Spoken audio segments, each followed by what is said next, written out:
Welcome to the home opener here in Season 2 of our Kansas Jayhawks Dynasty as we look for revenge against the Charlotte 49ers, who last year took us down in a tight matchup in Charlotte 24-21. This year, though, the 49ers come in with one of the best rushing attacks in the nation at 10th overall and 34th overall passing-wise. So this team is no one to push around. As you see, the Jayhawks struggled in the run game last week, 102nd overall in running the football. Hopefully this game, the offensive line can get a little bit more of a push and the Jayhawks can exact their revenge from the tough loss last season. One thing to look out for is Jason Bean. So far this year, he's had a very, very bad start to the season, struggling with turnover after turnover, and he needs to get the turnover bug out of his system if we want to pull off this win and get a little bit of that sweet revenge against the 49ers. Will it happen? Let's see as we go down to the field now. Kicking it off to Trevor Wilson is the 49ers kicker. Wilson's going to return it out of the end zone. He goes out to the outside, breaks a tackle down to about the 30. And out comes Jason Bean and Velton Gardner in the backfield with the first run of the day. Going to go for about 4 positive yards is all we need to see for him today. He struggled so much last week. Jason Bean on 2nd and 6, though, he's got Trevor Cardell, the new starting tight end for this season, taking over from Mason Fairchild, who started last year, though. Velton Gardner on a 3rd down run gets hit behind the line, bringing up a early 4th down conversion attempt. Bean's going to throw it to Grimm on the slant, and he's got him across the line for about 13. But Luke Grimm is slow to get up, and that would be a big hit to our offense if he's out for much longer than a few plays. 3rd and 7, though. McBride on the outside gets the first down. A very generous spot by the referees. Luke Grimm will return in shortly in this game, though, as James Smith on the outside with the big catch there. 2nd and goal now. They go to Neal on the left, and it's nowhere there. Couldn't find any space. Now 3rd and goal. Bean going to throw it left. Smith jumps up for it and drops it. James Smith had an excellent chance at that, but instead it's going to be a Jacob Borsia field goal. As you see, Evan Sheriffs lead out this offense onto the field. Very run-heavy, as we know, as Aaron McAllister gets hit hard on the left side, and he's going to lose 3 on his first carry of the day. Now 2nd and 13. Sheriffs going to give it to McAllister. Again, he's got a lot of space up the middle there. Just like that, he's going to get 16 on the play. Now it's 1st and 10 a few plays later. It's another run by Sheriffs. This time he's going to have a lot of space up the left side, pushing people down as Rich Miller finally brings them down after a gain of 26 on the play. 3-0 still the score. 1st and 10. McAllister on the outside again. Lots of room. Breaking tackles down about the 9-yard line, maybe the 11. 24 on the play. Now 1st and goal. Sheriffs out of the shotgun. He's got Benny LeMay behind him now. They're going to give it to LeMay. Breaking tackles into the end zone. And just like that, the 49ers take the lead after a few short plays. This time, Jason Bean rolling out, gets hit behind, just barely grabs his legs, and he falls to the ground. Now 2nd and 8. Bean looking to throw it this time. Down the middle, and it's intercepted by Ben DeLuca. What a big interception there. He tried to go deep down the left side to Luke Grimm, but DeLuca breaks it up, and the 49ers get right back onto the field with McAllister up the left side for another 20-yard run. 1st and 5 now, a little under a minute in the quarter. McAllister on a screen, all kinds of space, and finally brought down deep into Jayhawk territory. That's going to be for about 13 there. Sheriffs now out of the shotgun. 3rd and 3. Under a minute remains as Ringwood is going to get enough for the first down. Tyler Ringwood, one of the first passes of the day. This time, though, on 1st and 20, McAllister is going to lose 3. 3rd and 23 now. 4 seconds left in the quarter. It's a screen. They just can't connect. And the 49ers will have to settle for a field goal now. 4th and 23, way back at about the 35-yard line. Snap it back. It's good all the way straight down the middle, and that's going to give the 49ers a 7-point lead now as they lead 10-3 going into the second quarter, and we get it underway just like that. Trevor Wilson with another chance to return it. This time he's got a little bit of blocking on the left side. Cuts it outside. He's going to cut it back in, and he's going to get a lot of space up there, 45 yards. 2nd and 9, Bean looking to throw this time, and it's intercepted again.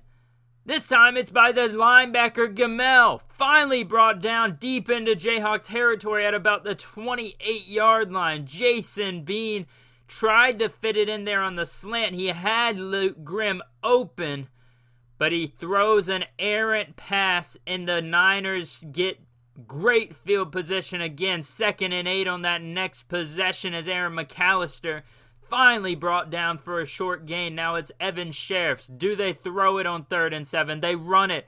McAllister, he's got all kinds of space and weaving in and out of traffic for a gain of 11 now. 3rd and 5, though, a few plays later, 5:35 in the quarter. Sheriffs looking to throw for the first time in a while. He's got Rose pushing people over and into the end zone as Daniel Rose. And just like that, a bit of deja vu as true redshirt freshman Conrad Hawley will come out onto the field, and his first pass is for a big gain. 2nd and inches now. Conrad Hawley has never seen the field in his career as Velton Gardner gets a 5-yard run, but apparently Coach Smeems feels like he gives us the best chance to come back as Trevor Wilson's got a lot of space on the right side, pushed down at about the 1. 2nd and goal now. Hawley under center. He's going to throw it in the flats to Will Huggins. His first touchdown of the season. The tight end converted to fullback for the team, and he is just so humble, and just like that, he's able to get his first touchdown of the season as number 9, Conrad Hawley, comes in and leads a beautiful drive down the field. This time, though, it's McAllister again up the middle, 12 yards untouched. 2nd and 13 now, down by 7 still. The Jayhawks need to come back as they get Rose across the right side, but he actually falls back behind the field or line to gain, making it a 3rd and 1 as McAllister gets stuffed in the backfield. That 3-yard gain is not going to get you much on a 3-yard loss is not going to do you much to get the first down. This time, though, Velton Gardner nowhere to go, and his season continues to go on a slow start there. 3rd and 1, though. Gardner to the right side does everything he can just to get that 1 yard. Conrad Hawley under center now, looking to go deep. He's got a man deep, and that's Cardell again. 22 yards, and Trevor Cardell has quickly become the best receiving option for this team, though Conrad Hawley on 3rd and 2 is sacked. Gets hit hard, and it's going to be another punt for the Jayhawks. Evan Sheriffs is going to run it and try to get anything. And just like that, we head into halftime, down by 7, and the Niners get right back onto the field with the ball. And Aaron McAllister goes right up the left side. 3rd and 7 now, a couple plays later. Sheriffs out of the shotgun. It's a screenplay. He's got a lot of space on the outside. McAllister gets pushed out, but not after gaining the first down. 2nd and 6 now. Sheriffs is going to go to LeMay this time, up the middle, bulldozing over our lineman, and he's going to get it all the way down to 3rd and inches. Sheriffs out of the shotgun. A man comes in motion. He's got McAllister behind him, and he's got an easy, untouched first down. That 2-yard run was something special in the trenches there between the offensive line and defensive line. Now Sheriff's out of the shotgun. 3rd and 10, he decides to throw, and Ringwood got it, but he fumbles it. And it's recovered by the Jayhawks. Ringwood had an amazing catch, and Kenny Logan Jr. brings in the hammer and is able to knock that ball loose after the reception. And a fumble on the play gives the Jayhawks new life in this third quarter with 4:47 remaining. 1st and 10 after the turnover. Gardner nowhere to go. brought down for a loss of 3 by the big linebacker. Now it's 3rd and 8 on the same drive. Hawley. McBride comes in motion. It's going to be a pass. He's got Gardner out in the flats and nowhere to go there.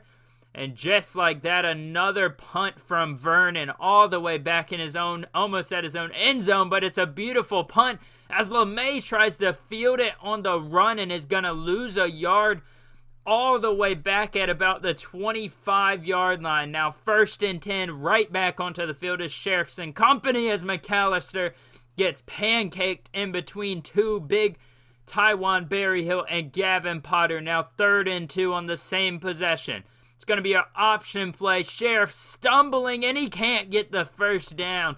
Rich Miller ends up pulling him back behind the line to gain.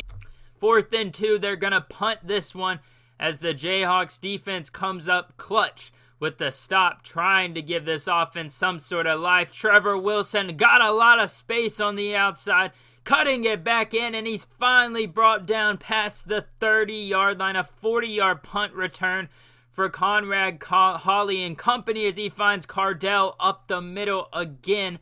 And that's a big gain there. Now 3rd and 1. Give it to Gardner. Got a good bit of blocking there. And a touchdown to tie this one up. Just as the 3rd quarter ends, 3rd and 13. Rose is going to drop it. And the Jayhawks get the ball to start the 4th quarter. 2nd and 10. Hawley going deep. He's got a man past his defender. It's underthrown and intercepted. Luke Grimm has beat his defender, but the pass was just slightly underthrown, and Hawley has to end up helping to make the tackle as the 49ers have new life in their offense. They give it to McAllister up the middle, a lot of space to run, 7 yards after breaking a few tackles. Now 3rd and 7 a few plays later. Sheriff's looking to throw it. It's a screen. He's got him, but nowhere to go. Benny LeMay loses 6 on the play. 3rd and 6 as the Jayhawks have a chance to take the lead. Hawley gives it to Wilson on the slant, and it's just short of the first down. Now 4th and 1, they give it to Gardner, who just fights his way up the middle. Only 30 rushing yards on 15 carries. What a terrible stat line today. But here we go, Velton Gardner, 3rd and 1, 8 yards. And his entire day can be improved if he's able to get something going on this drive. 1st and 10, Hawley on the run, finds James Smith on the comeback route for about 12. 2nd and 10 now at about the 19-yard line. Hawley looking deep. He's got a man deep. Trevor Wilson for a 19-yard touchdown reception as Sheriffs and company need to tie the game. They have a lot of space for Aaron McAllister. Up the left side, and Deuce Mayberry finally pushes them out. 1st and 10 now in Jayhawk territory, about the 30-yard line. They're going to go back to McAllister. Nowhere to go that time. Tywan Berryhill causes a loss of 2. Sheriff's going to throw it this time to the outside, and it's intercepted. Jacoby Bryant with an amazingly athletic play there as he brings it all the way back to about the 44-yard line. 2nd and 7 late in the game. Gardner's going to run it to the right side and get a lot of space there and enough for a first down. But the Niners do still have a chance to win or tie this game. A little over a minute remains as they try to get anything going. Just a gain of 6 there to Daniel Rose. 52 seconds now. 3rd and 4. Sheriff's going to throw it across the middle, and he's got Tyler Ringwood up the middle of the field for about 17 now. 4th and inches. Evan Sheriff's. This is all or nothing here. A Hail Mary. Time will expire. Sheriff's going to go deep, and it's incomplete. Deflected out of the air by Cameron Dabney, and the Jayhawks will come out on top as Conrad Hawley gets his first win of his collegiate football career and an epic 14-point comeback. Just like that, Conrad Hawley most likely took away that starting job. 174 yards, 2 touchdowns, 1 interception for Conrad. And before that, Jason Bean had a pitiful 52 yards and 2 interceptions. Velton Gardner, once again, 21 for 68 and a touchdown, had nowhere to run all day long. Devin Neal 2 for 0. Trevor Cardell had his coming out party, 6 for 95, along with James Smith and Trevor Wilson both having excellent games. Just a big overall receiving effort from these guys. Stephen McBride had a few clutch catches there. And just like that, the Jayhawks have found themselves at 1-1 on the season and back on track to make the bowl game and pull off something special this year.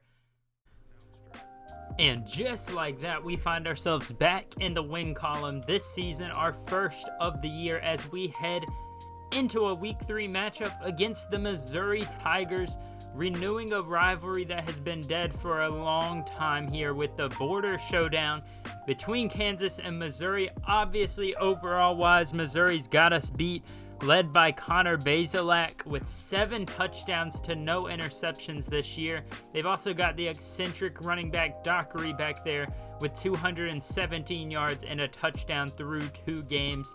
But I think with the rivalry, anything can happen, and hopefully we're going to be able to pull off a victory in that game and get our second of the year.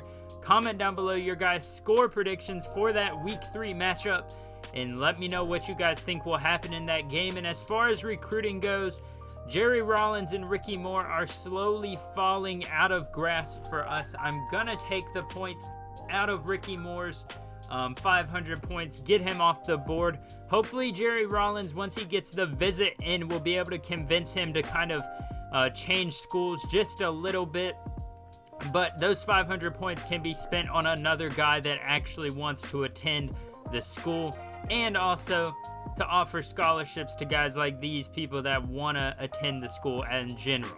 But as far as recruiting goes, besides that, nothing too crazy going on. We are going to go through after this video and add another player onto the board, but like I said, not right now. We'll figure that out off screen or off camera.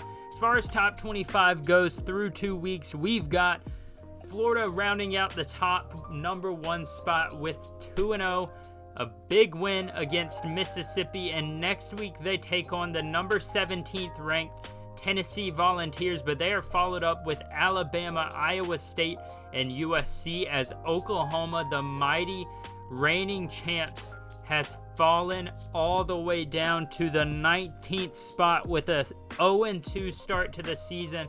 Losses coming up from Tennessee and TCU as they head to Oklahoma now to play Baylor next week. So I'm interested to see if Oklahoma will continue to lose or if they'll be able to put up a fight next week against a inferior Baylor team. But overall, nothing too crazy there. Indiana's still hanging around the top. As far as the conference standings go, not too many conference matchups so far, but Texas is 2-0 so far this year in conference play. Kansas State, Texas Tech, us, Oklahoma State, and then Oklahoma now rounding out our side of the division in last place there, surprisingly. Heisman watch through 2 weeks isn't too important, but as expected, Breece Hall leads it with Sam Howell, Trey Sanders, Ches Malusi, and Keaton Slovis rounding out the Heisman watch. Now, like I said, make sure you guys comment down below your score predictions for this game against Missouri next week. It's going to be a massive rivalry matchup. Let me know who you guys think is going to win and what the score is going to be. Thank you guys so much for watching this video and for all the support you guys have given to this series. Make sure to hit the like button and subscribe, and I'll see you next episode.